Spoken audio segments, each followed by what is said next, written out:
Hai, assalamualaikum semuanya. Selamat petang. Kita berjumpa lagi hari ini, you all. Video kali ini adalah Kak Su ingin berkongsi sedikit tentang kisah pokok dan hujan. Kebetulan di sini adalah musim hujan ya, dan negeri-negeri di sebelah pantai timur sekarang dilanda banjir. So di video kali ini Kak Su ambil kesempatan untuk mengucapkan takziah, dan semoga sahabat-sahabat kita yang berada di tempat-tempat yang terjejas ataupun terkena musibah, semoga dipermudahkanlah urusan mereka, amin. Okay all, dalam beberapa hari ini memang di sini dilanda hujan yang sangat lebat, dan hari ini pun hujan baru berhenti. Sebab itu Kak Su ambil kesempatan untuk mengambil video sekejap sambil menjenguk pokok-pokok Kak Su yang hari-hari disirami hujan. Ini dia. Sebenarnya hujan ini adalah sangat bagus untuk pokok ya. Apa yang Kak Su nampak lah, memang hujan sangat bagus untuk pokok. Dia adalah penyiraman yang semula jadi yang boleh menyuburkan pokok kita. Kak Su cuma memberi contoh kepada pokok-pokok yang you all nampak di sini betapa suburnya pokok-pokok ini. Sudah agak lama ya, semenjak musim hujan Kak Su kurang menyiram pokok. Semuanya hanya air hujan yang siram. Tapi apa yang Kak Su nampak, alhamdulillah pokok-pokok semuanya sehat walafiat, sangat-sangat subur, daun pun cantik-cantik ya all. Cuma untuk mendapatkan pokok yang subur macam ini akibat siraman air hujan, ada caranya. Caranya itu dia, Kak Su kongsikan sedikit. Ini adalah lapisan net yang penapis 70%, tapi 70% ini pun Kak Su bagi double tau. Kak Su bagi double 2 macam tu ha. Kak Su tidak bagi selapis saja, tapi Kak Su bagi double 2. Jadi net ini adalah sangat membantu, bukan sahaja menapis cahaya matahari, malahan dia boleh menapis air hujan yang menyiram pokok kita. Ya. So bila kita gunakan penapis macam itu, bukan saja pokok kita akan selamat daripada direct terkena cahaya matahari bila keadaan cuaca terlalu panas, malahan selamat daripada air hujan yang sangat berlebihan. And faktor kedua yang Kak Su perasan adalah sebenarnya daripada media tanam ya. Pokok, apapun jenis pokok, lebih-lebih lagi yang kita tanam di dalam pot, pokok aglonema kah ataupun pokok-pokok keladi, sebenarnya kalau kita tanam di dalam pot, kita harus menggunakan tanah yang agak gembur dan poros. So bila tanah itu poros, walaupun kita punya pokok hari-hari disiram hujan, tanah yang kita guna tu dia tidak menyimpan air, jadi tidak memberi peluang kepada akar-akar itu untuk membusuk.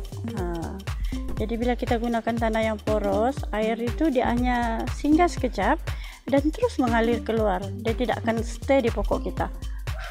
Itulah kelebihan tanah yang poros. Oke. Seperti apa yang you all nampak di sini, ini adalah anak-anak keladi yang Kak Su pernah semai menggunakan cacahan ubi ataupun ubi yang dipotong-potong. Dan di video yang sebelum ini Kak Su sudah pernah tunjuk ajar macam mana cara untuk menyebai keladi daripada ubi yang dipotong ini. Dan kalau you all perasan dan coba kita perhatikan media tanah yang Kak Su gunakan, dari kecil lagi keladi ini Kak Su sudah menggunakan tanah yang agak poros ya, macam ni. Ini adalah campuran kokopit dan sekam padi. Okey, campuran kokopit dan sekam padi, dan ini adalah tanah yang sangat gembur dan poros.